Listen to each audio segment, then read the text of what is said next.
एक गांव में एक आदमी रहता था जो बहुत बूढ़ा हो चुका था, जिस वजह से उसे कम दिखाई देता था और बहुत कमज़ोर हो गया था।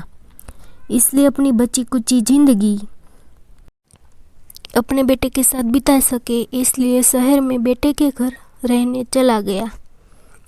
बेटा एक शहर के छोटे मकान में रहता था। मकान तो उसका छोटा था, लेकिन उसके अंदर जो चीज़ें थी वह महंगी थी। उस मकान में बेटा, उसकी पत्नी और उनका एक 5 साल का बच्चा, यह छोटा सा परिवार साथ मिलकर रहता था। बूढ़े पिता के आने से उनके परिवार का एक सदस्य और बढ़ गया। यह पूरा परिवार रोज़ सुबह शाम डाइनिंग टेबल पर साथ में खाना खाया करता। बूढ़ा पिता अपनी कमजोरी के चलते हमेशा खाने की चीज़ें नीचे गिराता रहता और कई बार कांच के बर्तन भी टूट जाया करते थे। कुछ दिनों तक तो बहू और बेटे ने यह सब सहन किया, लेकिन बाद में वे दोनों बूढ़े की ऐसी हरकतों से चिढ़ने लगे। एक दिन बेटे ने कहा कि ऐसा कब तक चलेगा, हमें कुछ करना पड़ेगा। उसकी पत्नी भी इस बात से सहमत हुई।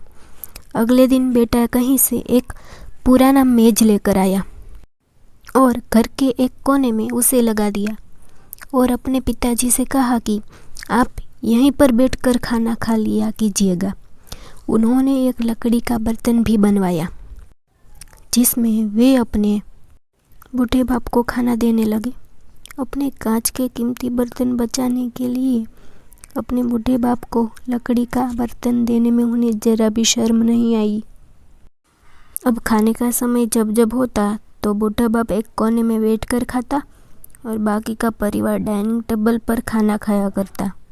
डाइनिंग टेबल पर बैठे बैठे दोनों पति पत्नी कभी कभी अपने बूढ़े बाप की तरफ देख लिया करते। बूढ़े बाप की आंखों में उन्हें आंसू भी नजर आते, मगर उन पर जैसे कोई असर ही नहीं होता। बूढ़े का पोता भी यह नज़ारा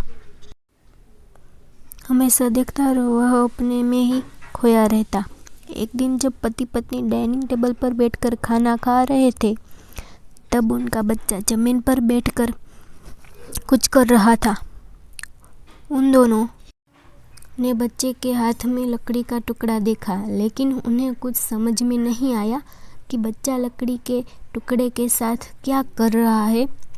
जब बच्चे के पिता ने उसे पूछा कि बेटा आओ खाना खा लो, तुम नीचे बैठकर क्या कर रहे हो, तब बच्चे ने भोलेपन से कहा, अरे मम्मी पापा, मैं आप दोनों के लिए लकड़ी का बर्तन बना रहा हूँ, ताकि आप लोगों को जब आप बूढ़े हो जाओ तब मैं खाना दे सकूं। अपने नादान बेटे द्वारा दी गई यह सहज बात दोनों के दिल में तीर की तरह उतर गई। दोनों एक दूसरे का चेहरा निहारने लगे। बिना कुछ कहे ही दोनों की आंखों में पानी आ गया और उन्हें अपने भविष्य की किताब अपनी आंखों के सामने खुलती हुई नजर आई। उन्हें समझने में ज़्यादा देर नहीं लगी कि अब उन्हें आगे क्या करना पड़ेगा।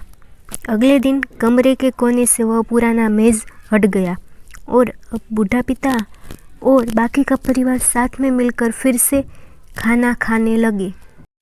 बूढ़े की कमजोरी की वजह से जो हो रही गलतियां भी अब किसी को नहीं चिढ़ाती थी।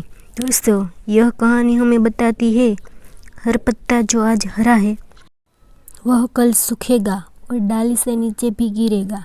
इसलिए हमें अपने बड़े बूढ़ों का हमेशा ख्याल रखना चाहिए और हम हमारे माता पिता और बुजुर्गों के साथ वैसा ही व्यवहार करना चाहिए जैसा हम चाहते हैं कि हमारे बूढ़े होने के बाद हमारे बच्चे हमारे साथ करें।